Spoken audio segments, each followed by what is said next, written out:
blue building will probably be light industrial prototyping, but also artist places where artists can live and work. So it should be a vertical city, more or less. On the ground floor there will be also small dedicated retail galleries, stuff like that.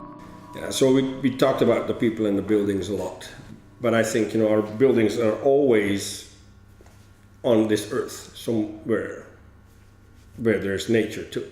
I don't think nature stops at the border of a city. So for us, we are also trying to find out where we are in relation to nature. So we use the economy we create to create new ecology as well. And sometimes it's around better buildings, but it's also directly involved in nature, in the ecological integrity of where we live. So all our projects have programs where there's bees. Bees struggle.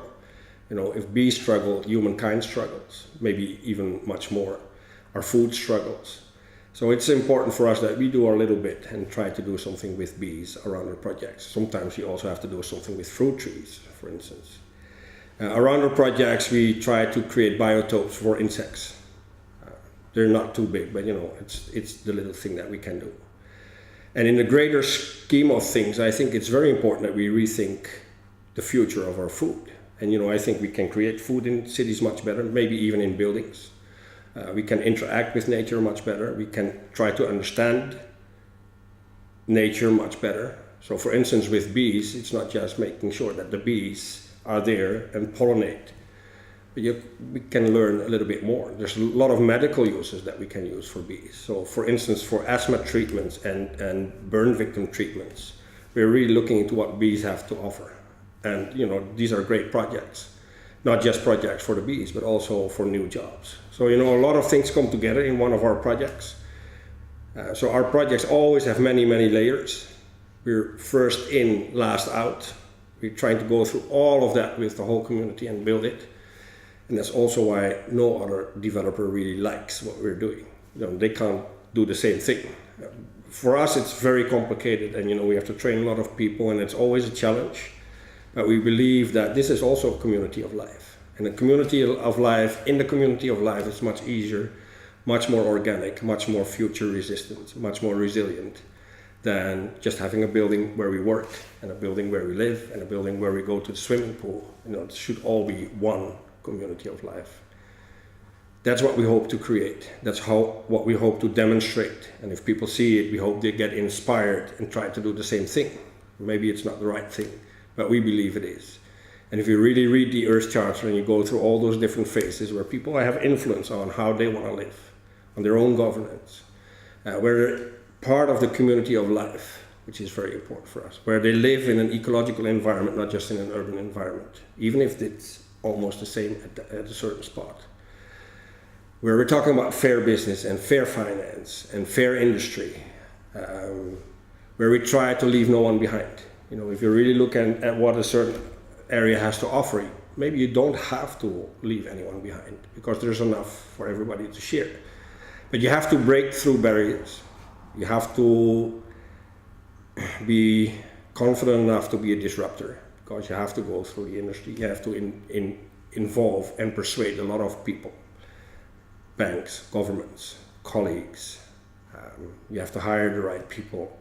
And that's a learning process that's very important for us. And for us it was also a process of learning. And I feel so privileged and so happy that I met the Earth Charter just after it was launched. I followed it a little bit, but then it was launched in Holland. There's a lot of people that I knew that were involved. And I was so happy that I got to know Mr. Ruud Lubbers. And as soon as we started talking, he also explained that we have the Earth Charter with all the ethics. But how do we bring it to action, and especially in where I work, in cities? So this was just a great challenge, to read through the principles of the Earth Charter and then see how do they match the principles of sustainable urban development or just urban development or effective urban development.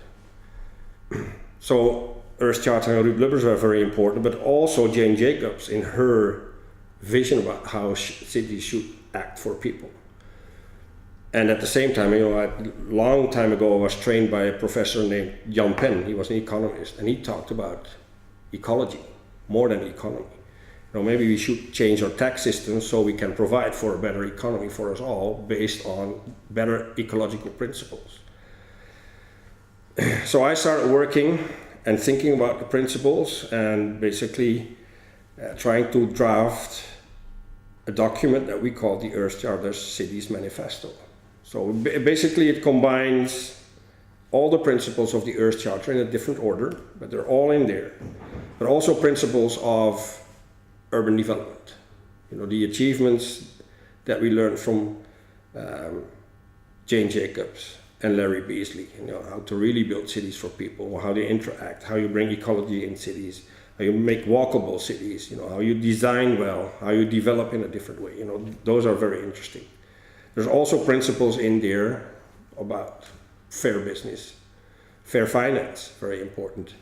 This is the inspiration that I got from Jan Penn, and they all were brought together in a document. Again, 16 principles. All the Earth Charters are in there and others, and we hope we can put that into action in cities.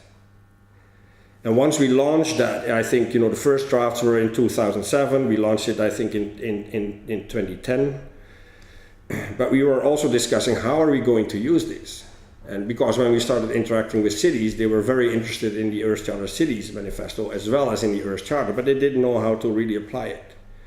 And you have to understand that cities are approached by many certification systems, LEED, BREEAM, ISO, there's so many of them. All these systems that say, you should adopt this for a sustainable city. And cities told me, it's too much. We don't know what to do. We're paralyzed because every month there's maybe 400 of those that approach us, and they all want to be the system in our cities. The current one is passive house in a lot of cities. And I thought, Earth Charter or the Earth Charter Cities Manifesto cannot just be another certification system. It's about ethics. It's not about certain direct goals. I think we should go back to the ethics.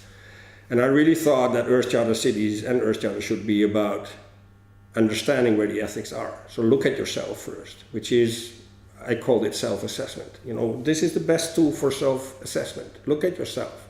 If you don't understand, if you don't know if you thought about everything, read the Earth Charter. It's about everything. And why is it about everything? Because everyone was involved to draft this document. There's no better document. That's also why it's so easy to accept it. That's also why it's sometimes so hard to put it to action. That's why I try to get it to action. And for me, after self-assessment, it's about, self-awareness and self-assessment. It's about making action to self-improvement. Does it important if I improve through a BREEAM system or to a LEED system or to a passive house or something else? But if I demand from myself and my team that I do better every year, 15%, the next year 15%, and whatever I want to choose, maybe I want to buy fair trade 1 year and keep going, and the next year I want to have a better energy system, but I improve myself every time. That's what the whole world should do, and make your choices on how you want to do it. And of course, the last part is, share it. You should report on it. Self-reporting is also very important. You can put it on your website, in your year reports, or whatever you want to do. But the self-awareness starts with Earth Charter. The self-assessment is the principles or the Earth Charter Cities principles. The improvement is a plan.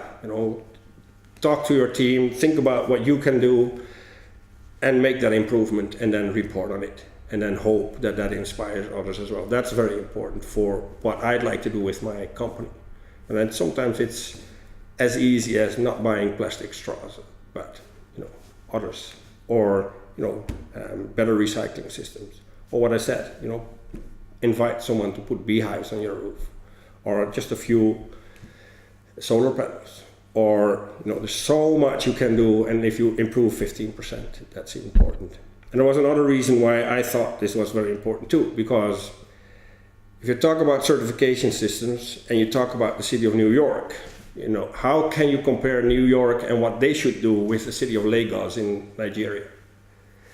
And I did talk to the city of Lagos, and they said, you can't we can't be LEED, we can't be even Earth Charter in the same assessment as New York, because this is a new colonization.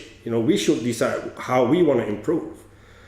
And that's what I thought too. If Lagos improves 15% per year, that's so much more than for the community of life and the earth than if New York improves 15% per year. So let them make the choices in how they want to do it, but why they want to do it is the Earth Charter. And that's why, for me and my company, we will always go back to the Earth Charter as a field of ethical choice. And within that, we'll choose how we want to do it and what we're going to deliver to prove it.